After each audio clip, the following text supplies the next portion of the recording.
Hi everyone and welcome back to my channel. So today is a really cute and fun tutorial that should be simple and easy for everyone to follow. I know my moon tutorial is one of my most popular tutorials and it's really simple, so I wanted to give you guys something that was quite similar, kind of the same techniques, and it can be easily reproduced. So in this tutorial I'll be making a kind of kawaii-fied version of my original charms. So the original ones look like this and they're more of a natural, more realistic colour, so kind of an orangey colour, and today I'm just going to be making mine pink and pretty and cute. I'm also not going to be using a mould like I did for my original ones so that anyone can do this tutorial. Right, so I'm going to stop blabbering now and let you know what tools and equipment you're going to need to make these charms. So first and foremost you're going to need some clay. So here I just have some variations of pearl mixed with pink and that's what I will be using. For my original ones I mixed pearl with red and orange to get a more natural look, but you can use whatever you want to use. I will also be making a face on my charms and I've chosen to use black clay. You can again use whatever colour you like. Brown would also look really good and slightly more natural maybe, but it's up to you. As for tools, it's really nice and simple. You're only going to need 3, so you just want a paintbrush.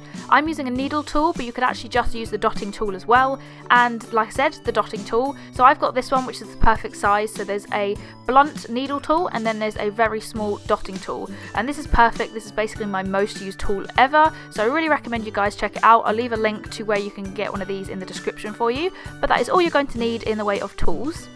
So the last thing you're going to need is some kind of powdered pigment. For this tutorial I'm going to be using this really pretty pink Pearlex powder. I don't actually know the name or number of this, but if I find it out I'll put it in the description box for you.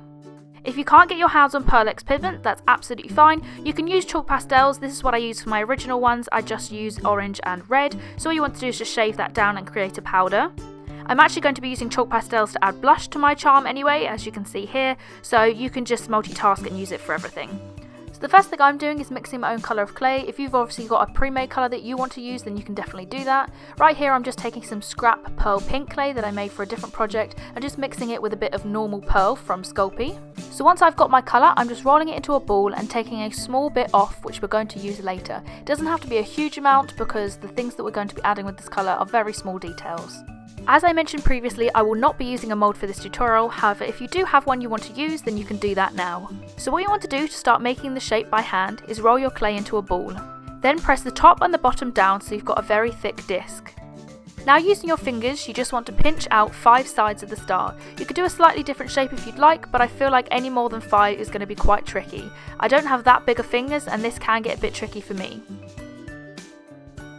I'm using quite a lot of clay here because it's going to be easier for me to show you, but the least amount of clay you use, the smaller the star will be and the harder it will be to shape, but if you just keep practicing it will probably get easier.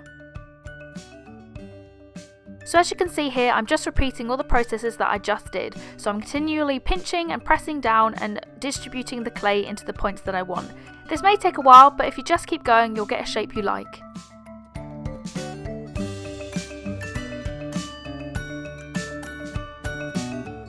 So once you've got the shape that you'd like, now you just want to press it down onto your work surface to give it a nice flat back. So this also allows you to continue to perfect the shape that you want. So as you can see here, I'm just using my fingers to gently continue to shape the star, and then I'm also getting out all the fingerprints by lightly rubbing my finger over the surface so it becomes nice and smooth. So the next step in this tutorial is to create a texture. So on Starfish you kind of get like a texture that kind of makes it look like it would be rubbery. So I'm just taking my small dotting tool and I'm leaving shallow indentations all over the starfish. This gives it a really cool texture and makes it look really realistic. So now taking the other side of my dotting tool, which is a blunt needle tool, I'm just going to make the charm look even more realistic by just adding small groups of extra texture. This gives it a less symmetrical look and makes it look a little bit more spongy and rubbery, so you just want to use that and create little areas where there is a little bit more texture than the rest of it.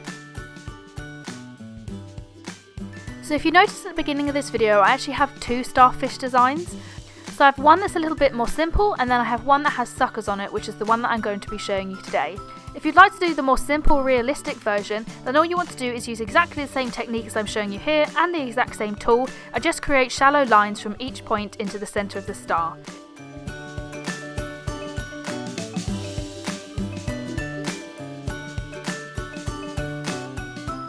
To turn mine into a charm, I'm going to be taking my needle tool and just poking a hole at the top of the charm.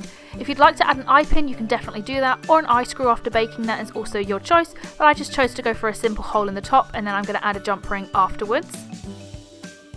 Another step that is optional is to add a face, so I will be adding a face, so I'm going to be mapping it out now before I put the suckers on so that they don't get in the way later on. So I'm just indenting 2 little circles because that's how I do my faces, but you do it however you want to or not at all. So now for the fun part where we add all of the suckers.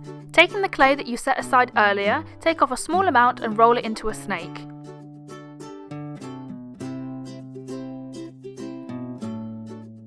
So now using your X-Acto knife, cut off sections that are all the same size. You want these sections to be fairly small because they are going to be going around the perimeter of the star shape. Now take each section and roll it into a rough ball in your hands and then place it onto the star.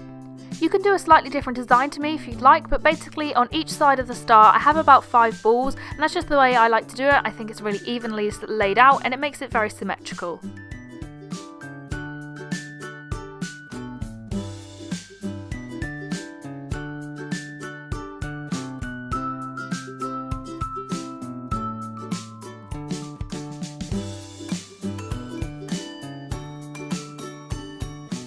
So once you've placed all the suckers around the perimeter of the star, just take your blunt needle tool and poke a slight hole, kind of shallow hole, in the middle of each of those balls.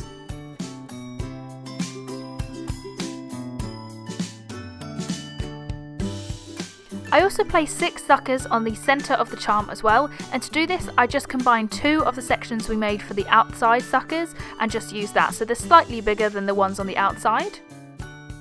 So I just placed 3 of these above the face and 3 of these under the face, and just remember where you want to place your face so that the ones on the bottom don't get in the way. So using the same technique as before, we're actually going to use the dotting tool this time instead of the needle tool, just to press and indent the balls that we just placed. Having smaller ones on the outside and bigger ones on the inside just gives it a little bit of a different look and changes up the texture so it's not all the same. So just like my other tutorials, I'm not going to show you in depth how I made the face in this tutorial, as I do have 2 other videos that show you 1, how to make faces, and 2, how I make my mouth so small. So if you're interested in those, I will leave them down below in the description box. So the last step in this tutorial is to add a little bit of colour on the outside of the charm. This is obviously optional. If you'd like to not do it, you don't have to. I like to do a darker colour on the outside, so I'm just taking this pink and I'm using a paintbrush and I'm gently patting on the colour and gently blending it out so it gives a gradient into the centre of the starfish. So when you're doing this, do remember that you do not need to dip your brush right into the pigment and place it on, because so much colour will come off. So what I do is I just put my brush in my pigment, I tap it off or I smudge it off onto my work surface and I work from that so it doesn't get too strong. If you'd like to build it up, that is a very easy way of doing it, and it makes it much easier to blend things out as well. After you've added all of the colour that you want, you can then go in and reshape any of the suckers that have become a little bit deformed because of the paintbrush. So that was the last step in this tutorial, and now all you have to do is bake it to your package instructions. I like to glaze mine because I use pearl, and pearl really comes out when you've glazed something. It becomes nice and sparkly, so if you'd like to glaze it you can also do that. So thank you very much for watching this video, and I really hope you enjoyed this tutorial. If you're after more underwater themed tutorials, I will also have a tutorial up for an oyster and a pearl, which you can see right here. So once that has been uploaded, I will leave a link on the screen directly, and I'll also leave a link in the description box for you guys. So if you'd like to see more polymer clay videos from me, then don't forget to check out my channel and subscribe. If you've forgotten to watch my last video, then there is a link on the screen right now, and you can also find me on all of my social media, and there will be links in the description box down below. So thank you very much for watching, and I'll see you guys in my next video. Bye bye!